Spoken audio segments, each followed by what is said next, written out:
Hey, Bart Miller here with Cycling Strong. We're here today at Interbike 2013 having an absolute blast. So I was walking down the aisle, found some amazing seats. We all know how important the seat is. So therefore we stopped by and we met with John. How are you doing, John? Good, good. You having fun yet? Oh yeah, fun day. John, come on, if it's late in the day, we got to get some energy in you. Yeah, right. Yeah. More Coca-Cola. A little more? We'll find you some. So John was telling us a little bit about the saddles. We wanted to share it with you so you can be able to, at least know what's out there and what you can be using. I have not used this seat yet. Hopefully I will here soon in the future and can give you a live review. But John's going to tell us what we should be looking for, what's important, and what's unique about these seats. Take it away, John. Well, seats are like golf clubs. You really need more than one saddle depending on what bike you're doing, what sport you're doing. Did you hear that, honey? Say that one more time. Yeah, you need several bike seats. Yeah, That's right. Told you. Because different rider weights and different types of styles require different seats, different widths. The seat you have is great for long distance road racers. Works really good. Gives you room to move around on a mountain bike or road racing, either one.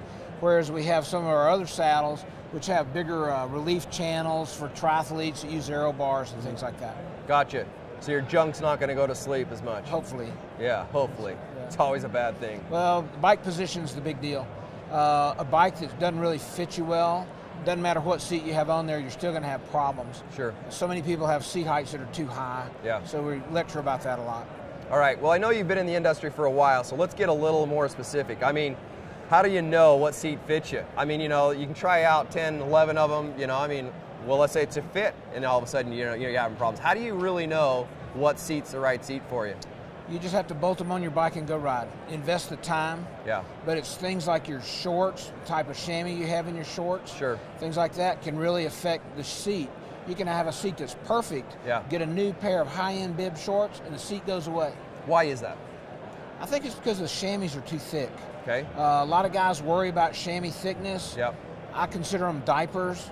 My shorts, I recommend no chamois. Really? I build my chamois into the saddles so that it has the shape correct. That way you're consistently sitting in the same spot. And you tell the people that buy your saddles that? Yep. Good. Real good about that. So because of that, I have a line of shorts that have no chamois in them. And that seems to work pretty well. Good. So what's some other things? I mean, if I have a problem like chafing in here, I mean, what should I be looking for? I mean, is there a certain width that I should be looking for, or? Width's not so important as this handlebar drop. Okay. The difference between the top of the seat and how far down your bars are. Yep. Generally, the more aggressive you are, the less sit bone pains you have. Okay. But there's always a little bit of a trade-off in neck and shoulder pressure. So, and core strength's a big thing. Some guys that are just on the couch all the time and then jump on the bike to go bike riding have a lot of problems, lower back problems and all that. They blame it on the seat. It's really because they need to get their lazy butt up and do some core workout. Okay. You know a lot about this. Well, I'm studying it a little bit. That's good. Keep studying. So the other thing is how you build your seat. I mean, I've got one right now, specialized seat, and it's wearing out right here. Right here, it's all coming all the way through and stuff like that. I mean, what's the quality and what's your warranties, things like that on this seat? Warranty's a year against anything going wrong. We're actually pretty liberal about that. We'll pretty much replace it if something goes wrong for a long, long time. If your dog chews it up or an elephant sits on it or something like that. The saddles are made out of a microfiber, so it resists sweat. The stitching is all sealed, so it's waterproof. The different models have different bases in them. Okay. This particular base is a heat-activated base, so as you sit on it, the heat molds it to your crotch. So it's like slipping on old shoes. It gets comfortable after you ride it for a while. Different models have different seat rails. I use my seat rails for suspension instead of just lightweight. Okay. Because you start hitting bumps and all, you need the comfort. Yeah. And you don't want that in just padding. That's not dependable. So you can use your seat rails as a suspension piece. Very cool. Yeah, that's a good thing. I hadn't thought about that when I'm buying a seat, so good to know. So carbon seat rails, good, bad?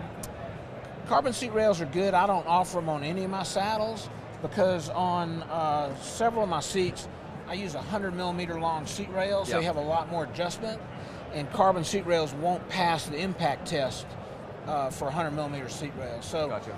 The difference in weight is 7 grams, versus the adjustability. So I'd rather have the adjustability. Got you.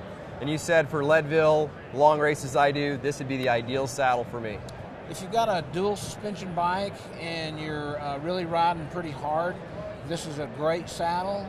If you've got a hardtail, a lot of times our Dirt Series Plus is over there, has a little bit more padding in the back, so it's a little better for a long race.